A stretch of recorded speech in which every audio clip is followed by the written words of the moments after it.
Hello everyone. Today our topic is Aloha.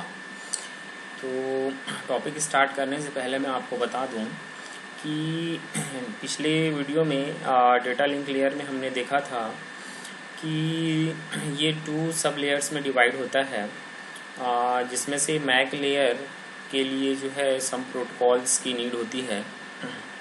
तो उसमें से एक जो प्रोटोकॉल था रैंडम एक्सेस प्रोटोकॉल, जिसमें अलोहा कॉन्सेप्ट आता है। तो पहले हम हिस्ट्री की बात करते हैं अलोहा की। अलोहा जो है 1968 में यूनिवर्सिटी ऑफ हवाई में नॉर्मन एब्रामसन के लीडरशिप में ये कॉन्सेप्ट स्टार्ट किया गया था। इनका गोल जो था वो ओहायो, जो कि एक आइसलैंड है हवाई का, उनको मेन कैंपस से जोड़ के डेटा शेयरिंग को अलाउ करना था अमंग ऑल दी स्टेशंस या यूज़र्स। तो अलोहा कॉन्सेप्ट जो है ये वायरलेस कम्युनिकेशन के लिए डिज़ाइन किया गया था, लेकिन ये साथ ही साथ केबल और सैटेलाइट के थ्रू भी डेटा ट्रांसमिशन को अलाउ करता है। अलोहा कॉन्सेप्ट जो है 1970 में पूरी तरीके से इस्टेब्लिश हो गया था और इसका यूज़ जो है स्टार्ट हो गया था। अब हम अलोहा सिस्टम को समझेंगे। तो अलोहा सिस्टम में कोई भी डेटा को सेंड करने के लिए फिक्स टाइम नहीं था, ना ही कोई सीक्वेंस होता था स्टेशन के बीच में। तो कोई भी स्टेशन किसी भी टाइम पे किसी भी सीक्वेंस में डेटा को सेंड कर सकते थे। साथ ही साथ ये एक सिंगल कॉमन चैनल को शेयर करते थे फॉर द डेटा ट्रांसमिशन, और उसी के थ्रू, उसी पर्टिकुलर चैनल के थ्रू ही डेटा ट्रांसमिशन होता था। अलोहा सिस्टम जो है रेडियो ब्रॉडकास्टिंग के लिए यूज़ किया जाता था। टाइप की बात करें हम तो ये 2 टाइप्स में डिवाइड होता है। First is pure Aloha and second is slotted Aloha. तो प्योर अलोहा में किसी भी टाइप के सिंक्रोनाइजेशन की नीड नहीं होती थी, और स्लॉटेड अलोहा में अपने को सिंक्रोनाइज करना पड़ता था। सम नंबर ऑफ टाइम्स जो है सिंक्रोनाइजेशन की यहाँ पे नीड होती थी स्लॉटेड अलोहा में। अब हम प्योर अलोहा का कॉन्सेप्ट समझते हैं। प्योर अलोहा में जो कोई भी सिस्टम जो है जब उसको डेटा मिला तो वो डेटा ट्रांसमिशन स्टार्ट कर देता था। यहाँ पे 2 या 2 से अधिक सिस्टम जो है सेम टाइम पे डेटा ट्रांसमिट कर सकते थे, जिससे कि कोलिजन होने के चांसेस होते थे और फ्रेम्स जो है डेटा फ्रेम्स वो डिस्ट्रॉय हो जाते थे।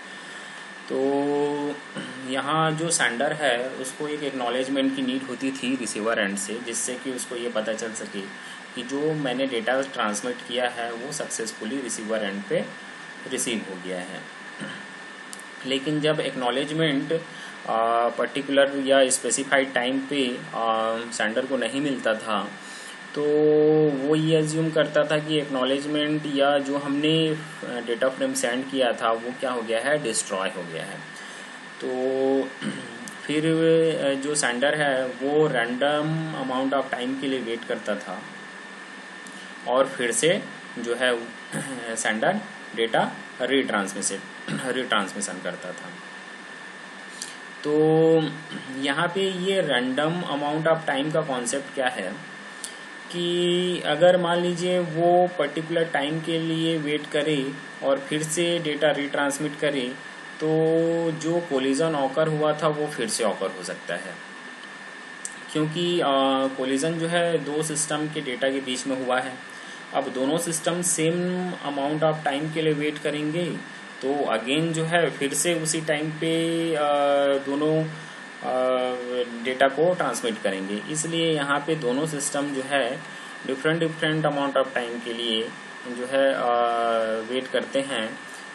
मतलब टाइम फिक्स नहीं होता है। एक सिस्टम कुछ टाइम के लिए वेट कर रहा है, जैसे 10 मिलीसेकंड के लिए वेट कर रहा है, या दूसरा सिस्टम जो है आपका 20 मिलीसेकंड के लिए वेट कर रहा है। फिर उसके बाद डेटा जो है रिट्रांसमिट कर रहे हैं, तब यहाँ पे जो है कोलिजन होने के चांसेस कम होते थे, इसलिए यहाँ पे रैंडम अमाउंट ऑफ टाइम का कॉन्सेप्ट लिया गया है। अब इस रैंडम अमाउंट ऑफ टाइम को जो है बैक ऑफ टाइम बोला जाता है। इसी चीज़ को हम एक एग्जांपल से समझते हैं आगे। यहाँ पे एग्जांपल में आप लोग देख सकते हैं कि कुछ नोट्स दिए हुए हैं और ये जो है एक पर्टिकुलर चैनल का यूज़ करके डेटा ट्रांसमिशन कर रहे हैं। तो जैसे कि यहाँ आप देख सकते हैं एप ने डेटा ट्रांसमिशन स्टार्ट किया है। अब जैसे ही इसने स्टार्ट किया, सम अमाउंट ऑफ टाइम के बाद जो है ए यहाँ पे डेटा ट्रांसमिशन स्टार्ट कर देता है। तो ये जो वाइट पोर्शन दिख रहा है आपको दोनों डेटा फ्रेम का, ये कोलिजन को बता रहा है। ये सारे बिट जो है क्या हो रहे हैं, कोलाइड हो रहे हैं, क्योंकि इसका डेटा पूरी तरीके से ट्रांसमिट हुआ ही नहीं था और ए ने डेटा ट्रांसमिशन स्टार्ट कर दिया, तो ये आपके बिट जो है ओवरलैप हो गए, कोलाइड हो गए, जिससे ये हमारे दोनों फ्रेम जो है क्या हो जाएंगे, डिस्ट्रॉय हो जाएंगे। इसी चीज़ को आगे देखते हैं। जैसे इसके बाद डी ने डेटा ट्रांसमिशन किया है, तो इसके ना ही आगे ना पीछे कोई डेटा ट्रांसमिशन स्टार्ट हुआ है किसी भी सिस्टम से, तो इसलिए जो है आपका ये सक्सेसफुली रिसीवर एंड पे रिसीव होगा। सिमिलरली हम अगेन ए के लिए देख सकते हैं, ए ने किया है तो ये भी सक्सेसफुली रिसीव हो रहा है। अगेन ये जैसे ही कंप्लीट हुआ, सी ने डेटा ट्रांसमिशन यहाँ पे स्टार्ट किया, तो इसका पर्टिकुलर कुछ पोर्शन ट्रांसमिट हुआ था कि ई ने जो है अपना डेटा ट्रांसमिशन स्टार्ट कर दिया, ठीक है, तो जिससे कि ये पर्टिकुलर पोर्शन जो है आपके अगेन कोलाइड हो गए, ठीक है। तो ये दोनों डेटा फ्रेम जो है लॉस्ट हो जाएंगे। फिर उसके बाद बी ने किया है, उसके बाद ए ने किया है, जो कि सक्सेसफुली रिसीवर एंड पे रिसीव हो रहे हैं। तो इस तरीके से हम इस चीज़ को समझ सकते हैं कि अपने को जो है डेटा ट्रांसमिशन कब स्टार्ट करना है और कैसे स्टार्ट करना है। तो इसको हम कॉन्सेप्ट में देखते हैं आगे। यहाँ पे डायग्राम में हम देख सकते हैं एक टाइमलाइन दिया हुआ है। ये हमारा टाइमलाइन है जिसमें कि हम किसी एक पर्टिकुलर चैनल के थ्रू जो है मल्टीपल स्टेशन से डेटा ट्रांसमिट कर रहे हैं। तो ये हमारा पर्टिकुलर किसी टाइम टी पे हमने जो डेटा ये ट्रांसमिट किया है। अब डेटा ट्रांसमिशन स्टार्ट किया, इट मीन्स कि यहाँ से बिट जो है ट्रांसमिशन स्टार्ट हो जाएंगे। तो इस पर्टिकुलर डेटा फ्रेम को सेंड करने के लिए मान लीजिए 10 मिलीसेकंड की रिक्वायरमेंट है। तो यहाँ पे कॉन्सेप्ट जैसे एग्जांपल में हमने देखा कि इसके पहले या बाद में कोई भी डेटा ट्रांसमिशन स्टार्ट ना हुआ होना चाहिए। तो फॉर एग्जांपल के लिए जैसे यहाँ पे अगर मान लें डेटा ट्रांसमिशन हमने स्टार्ट किया है, इस पर्टिकुलर सिचुएशन पे कोई दूसरा सिस्टम जो है डेटा ट्रांसमिशन स्टार्ट कर देता है तो भी कोलिजन हो सकता है, या एंड मोमेंट पे कर देता है तो भी हो सकता है, या पहले से कोई जो है कर चुका है और हम कर रहे हैं तो भी हो सकता है। इट मीन्स कि जैसे मैंने बताया आप लोगों को कि 10 मिलीसेकंड की रिक्वायरमेंट है इस डेटा फ्रेम को ट्रांसमिट होने के लिए। तो ना ही पहले और ना ही बाद में जो है डेटा ट्रांसमिशन होना चाहिए। मीन्स आपका 20 मिलीसेकंड तक कोई भी डेटा ट्रांसमिशन नहीं होना चाहिए। तो इस ट्रांसमिशन टाइम को हम टी से रिप्रेजेंट करते हैं। तो हमारा क्या हो जाएगा, अगर इसको 2 टाइम हम कंसिडर करेंगे तो 2TT हो जाएगा, जिसको हम वनरेबल टाइम बोलते हैं फॉर द प्योर अलोहा। मतलब 20 मिलीसेकंड 2T टाइम जो है अपने को रिक्वायर्ड है पर्टिकुलर एक डेटा फ्रेम को सेंड करने के लिए। तो हम इफ़िशियंसी की बात करते हैं। इफ़िशियंसी को ईटा से रिप्रेजेंट किया जाता है। इसका जो फॉर्मूला होता है दैट इज़ G × E⁻⁻2G। यहाँ पे जो जी है वो नंबर ऑफ नोड्स को रिप्रेजेंट कर रहा है जो कि डेटा ट्रांसमिशन करना चाह रहे हैं। क्लियर है। अब प्योर अलोहा के केस में हम मैक्सिमम इफ़िशियंसी की बात करेंगे। तो मैक्सिमम इफ़िशियंसी निकालने के लिए अपने को इस इक्वेशन को जो है डिफरेंशिएट करना पड़ेगा और जी की वैल्यू जो है फाइंड आउट करनी पड़ेगी। तो आफ्टर डिफरेंशिएशन हमको जी की वैल्यू जो मिलती है 1/2 मिलती है।